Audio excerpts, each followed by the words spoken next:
At a time when you are faced with a grave choice to follow others or to follow yourself, what do?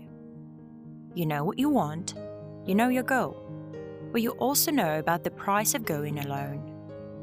And you start to think, maybe I don't have what it takes. I know what I must do, but will the others accept me for it? Will I be able to face the consequences all alone? You experience a split in your decisions. Facing things, potentially alone, after all, is not an easy task to do.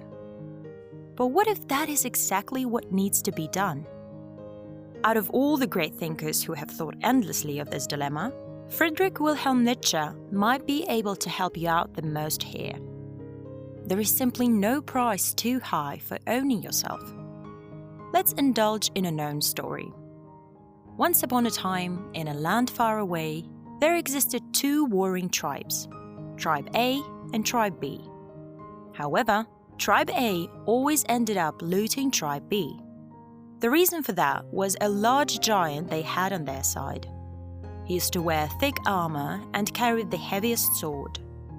He challenged the people of the other tribe to fight him, but everyone feared him, and so they never tried to bring him down. One day, a young man went to give food to his brothers fighting for Tribe B.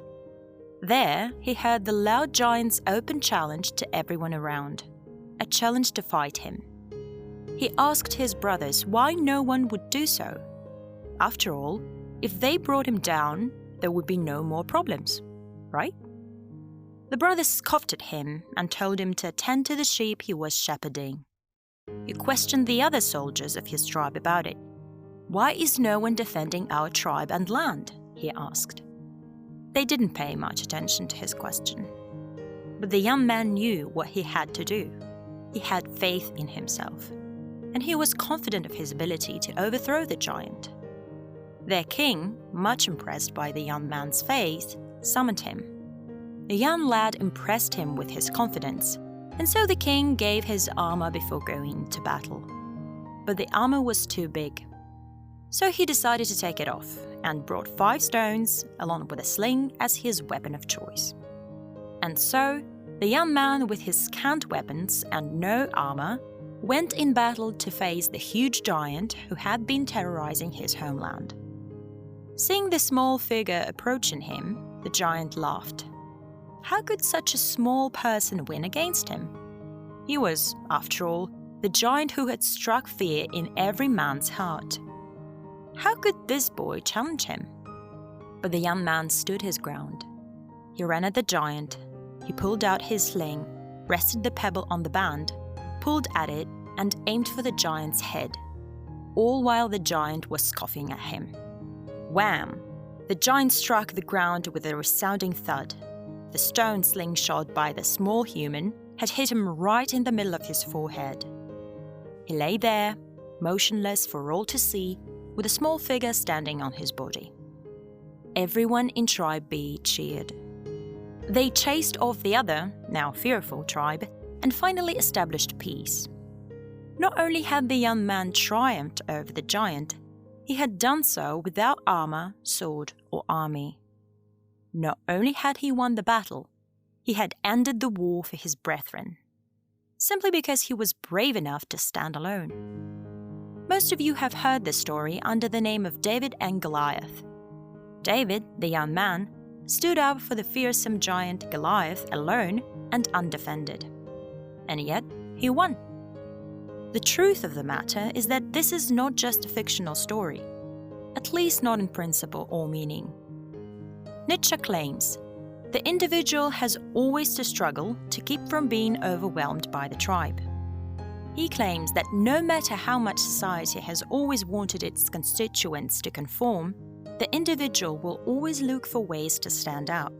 Whether this be for his personal benefit or benefit for all, the individual will seek to follow his own mind and arrive at his own conclusions.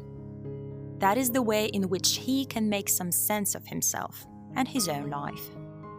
However, it's not an easy road. There will be sacrifice and suffering, sometimes at the hands of his own friends, as was with the case with David. and sometimes his own choices might not bear fruit for the time being. There's a valuable lesson to be learned from this approach. When living in and strictly abiding by a closed community, one can rarely take responsibility for his or her own actions. Many times, the people around you can make choices for you, especially if you rely on them excessively. Relying on others is not necessarily a bad thing. In fact, it is actually the wise thing to do on many occasions. It can help build your resources, emotional and financial support systems, and even help you out in discovering your own self. However, having freedom of thought is the ultimate sword we, as humans, can truly have. Your choices become your own. Your failures and success have higher personal stakes involved. You learn the price and rewards of your own actions.